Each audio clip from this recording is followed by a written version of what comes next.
Bismillahirrahmanirrahim. Assalamualaikum warahmatullahi wabarakatuh. Waalaikumsalam warahmatullahi wabarakatuh. Apa kabar semuanya pada siang hari ini? Baik. Alhamdulillah, dengan kesehatan yang baik, insya Allah kita akan dapat mengikuti proses perkuliahan tentang pengembangan kurikulum. Hari ini tanggal 4 September tahun 2023.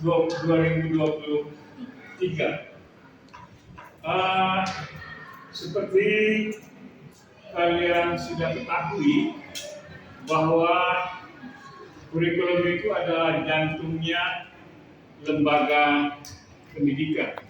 Sangat besar fungsi dan perannya dalam keberlangsungan proses kegiatan pembelajaran. Kualitas lembaga pendidikan sangat tergantung dari kualitas kurikulumnya. Kurikulumnya berkualitas, maka pendidikannya akan menjadi lebih berkualitas.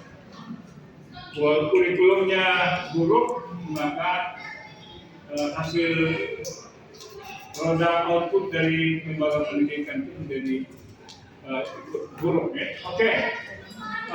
Seperti kita ketahui, kurikulum adalah sebagai pedoman penyelenggaraan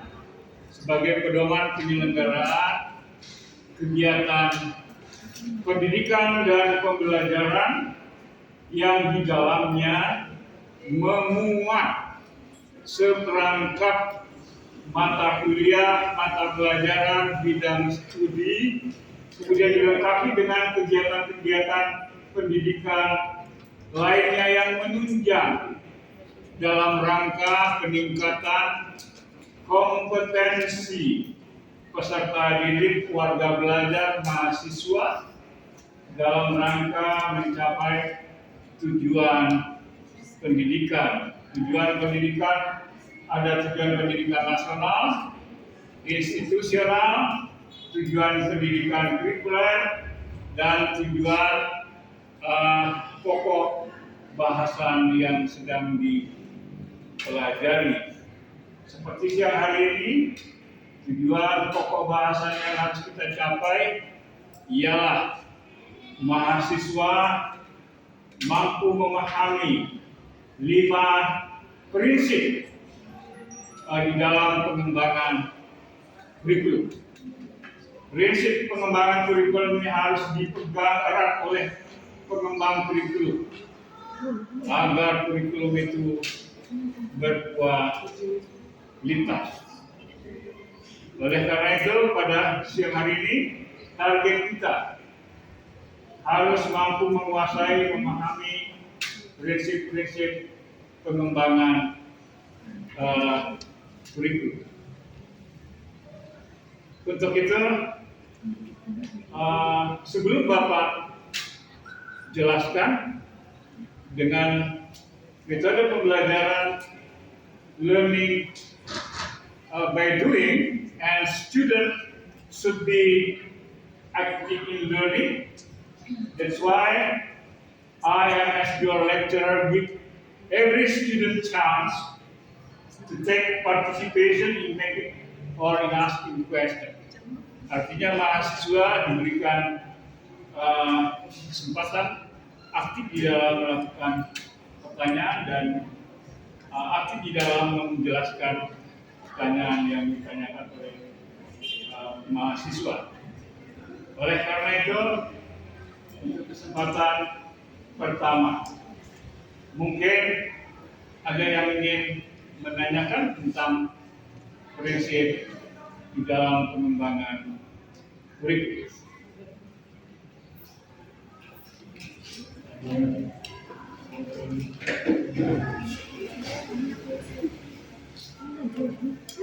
Tanya Pak, sebelumnya perkenalkan nama saya Belita Santi.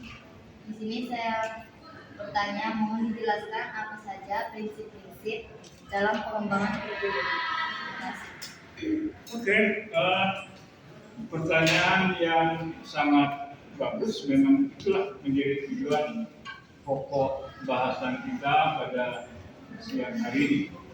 Ya, sebelum menjelaskan butir-butir prinsip pengembangan kurikulum, kita harus mengetahui prinsip itu apa. Prinsip itu adalah sesuatu yang mengandung nilai-nilai kebenarannya sangat tinggi, diyakini sangat tinggi, sehingga kita pegang, kita gunakan, kita terapkan di dalam suatu kegiatan tertentu. Seperti prinsip-prinsip pengembangan kurikulum ada 5. Prinsip-prinsip itu menjadi pegangan buat pedoman bagi si pengembang kurikulum di dalam melakukan pengembangan kurikulum. Seperti yang sudah tertulis di papan whiteboard ini, ada 5 prinsip pengembangan kurikulum, antara lain prinsip relevansi, prinsip fleksibilitas, prinsip kontinuitas, prinsip efisiensi, dan prinsip efektivitas. Salah satu di antara contoh relevansi, prinsip relevansi yaitu harus sesuai relevan dengan lingkungan kehidupan peserta didik. Kemudian fleksibilitas, kurikulum harus lentur, memberikan ruang gerak. Artinya ada semacam kelonggaran. Kurikulum tidak boleh terlalu kaku, ya. Kemudian yang ketiga adalah kontinuitas, yaitu kesinambungan harus terjadi di dalam keberlangsungan kegiatan pembelajaran, seperti mata pelajaran atau bidang studi mata kuliah yang sedang dipelajari sekarang sudah harus dipersiapkan untuk mempelajari pada jenjang berikutnya. Jadi ada keterhubungan antara sekarang dengan akan datang, agar supaya warga belajar tidak terkejut adanya perbedaan yang sangat mencolok. Contoh sederhana, agar supaya seseorang bisa mengendarai kendaraan roda 2, orang itu harus belajar naik sepeda dulu. Kalau tidak tahu naik sepeda, langsung belajar naik kendaraan roda 2 bisa terbungkal, ya. Jadi naik sepeda dulu, bagaimana menguasai kendaraan sepeda roda 2 tadi. Kalau itu sudah dikuasai, maka baru boleh belajar mengendarai roda 2, motor roda 2. Kalau tidak, kalian dapat bayangkan apa yang akan terjadi. Kemudian efisiensi.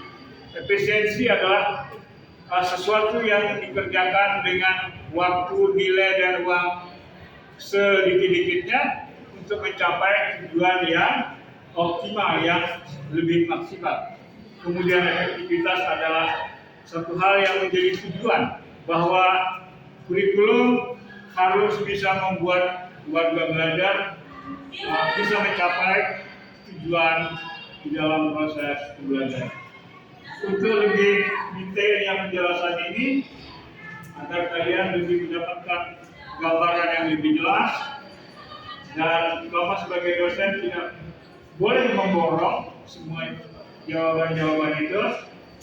Prinsip learning by doing, prinsip student active learning harus digunakan di dalam proses pembelajaran.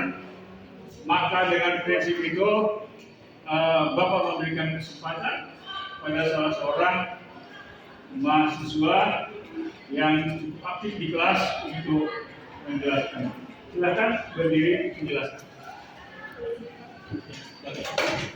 Baiklah, saya sebelumnya memperkenalkan diri. Perkenalkan, nama saya Reza Budi. Di sini saya akan menambahkan sedikit dari penjelasan dari Bapak tadi tentang 5 prinsip pengembangan kurikulum. Sudah dijelaskan bahwa prinsip perkembangan kurikulum ada 5. Yang pertama itu relevansi, yang kedua ada fleksibilitas, yang ketiga ada kontinuitas, yang keempat efisiensi, dan yang kelima ada efektivitas. Nah, dari relevansi bisa kita ketahui bahwa pendidikan itu harus relevan dengan lingkungan peserta didik. supaya peserta didik tidak merasa asing dengan bahan yang diajarkan tersebut. Yang kedua yaitu pendidikan harus relevan dengan kehidupan sekarang dan yang akan datang, sehingga pendidikan tersebut berguna yang akan datang nanti. Selanjutnya ada pendidikan harus relevan dan sesuai dengan tuntutan kerja, di mana pendidikan tersebut berguna untuk siap terjun ke dunia kerja setelah pendidikan selesai. Yang selanjutnya itu ada pendidikan harus relevan dengan perkembangan iptek, di mana kita tahu bahwa perkembangan iptek sekarang selalu berkembang, maka dari itu harus menyesuaikan dengan perkembangan iptek. Yang kedua yaitu fleksibilitas. Fleksibilitas ini bisa diartikan bahwa pendidikan itu tidak boleh kaku. Bisa diartikan bahwa kurikulum itu harus memberikan ruang gerak yang memberikan kebebasan dalam mengembangkan program pengajaran. Yang ketiga itu ada kontinuitas.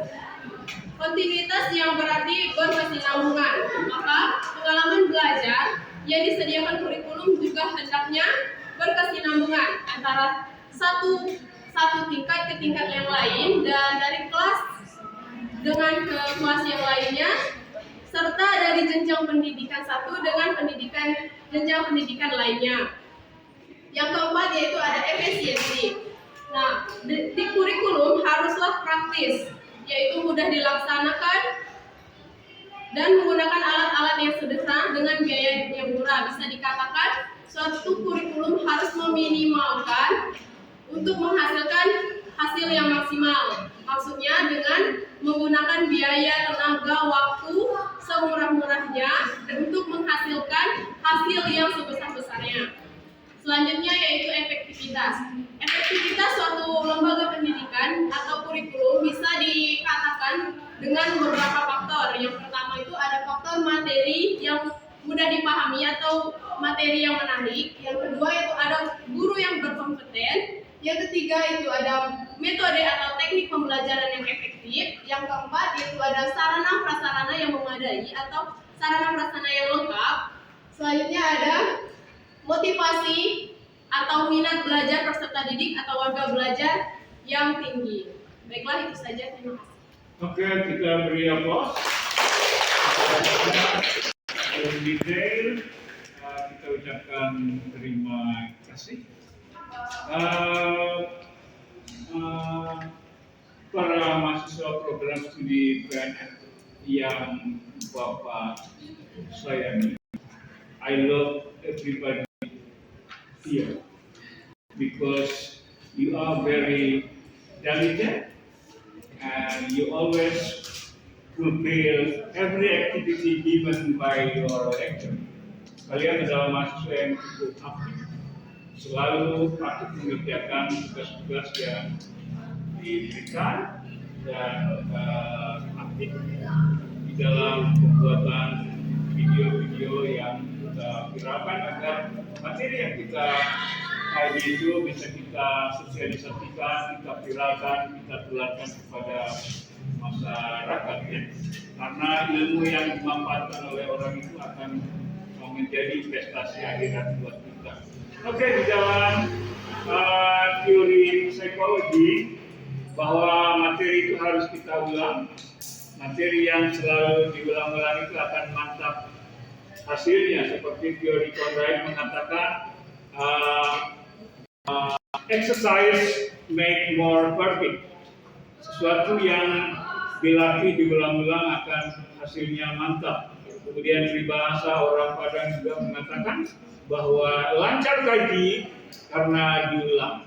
Jadi sesuatu yang diulang itu masuk ke dalam long-term memory sehingga tersimpan abadi, menjadi milik kita, menjadi modal kita untuk menjadi orang cerdas, berpengalaman dan berpengetahuan. Untuk itu baiklah kita sama-sama gemakan secara bersama-sama bahwa prinsip di dalam pengembangan kurikulum itu ada 5 ya. Oleh karena itu baik kita sama-sama menyuarakan 5 prinsip pengembangan kurikulum.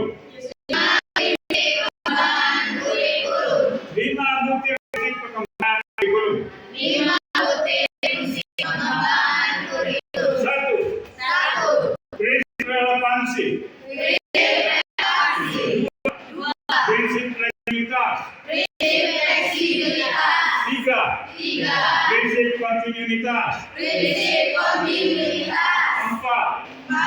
Prinsip efisiensi. 5. Prinsip efektivitas. Semoga kelima butir prinsip ini terdorong masuk ke dalam long-term memory kalian dan materi tersimpan abadi, tersimpan lama, tidak akan pernah terhapus kapanpun dan bagaimanapun keadaannya. Semoga pengetahuan materi penjelasan kita siang hari ini adalah mahasiswa mampu memahami minimal 5 prinsip-prinsip di dalam pengembangan kurikulum. Seperti kita kaji di dalam pengembangan kurikulum bahwa tujuan pendidikan itu pertama adalah mencapai tujuan pokok bahasan dulu. Kemudian pokok bahasa sudah dicapai, maka tercapailah tujuan kurikuler, tujuan bidang studi yaitu mata kuliah pengembangan kurikulum. Semua mata kuliah kalian kuasai, maka tercapailah tujuan pendidikan kelembagaan institusional. Apabila tujuan institusional akan tercapai, maka akhirnya tujuan pendidikan nasional tercapai. Demikian, semoga kegiatan aktivitas perkuliahan pembelajaran kita pada siang hari ini bermanfaat dan menjadi amal ibadah bagi kita semua. Talabul ilma faridatun ala kulli wal muslimina wal muslimat. Menuntut ilmu adalah wajib bagi setiap orang. Dan ini sudah menjadi perintah Tuhan yang Maha Esa. Demikian, terima kasih. Sampai jumpa pada Rabu Selasa depan dengan pokok bahasan, pokok perkuliahan yang lebih menarik. Terima kasih. Assalamualaikum warahmatullahi wabarakatuh. Sebelum kita tutup, marilah kita sama-sama menyanyikan lagu Di Sana Senang, di Sini Senang. Oke. 1, 2, 3.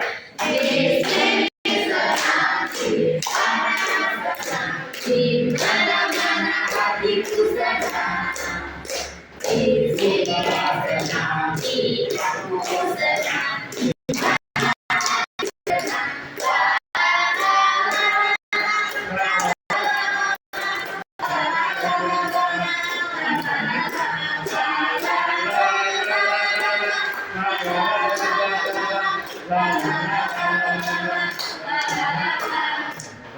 Dan kita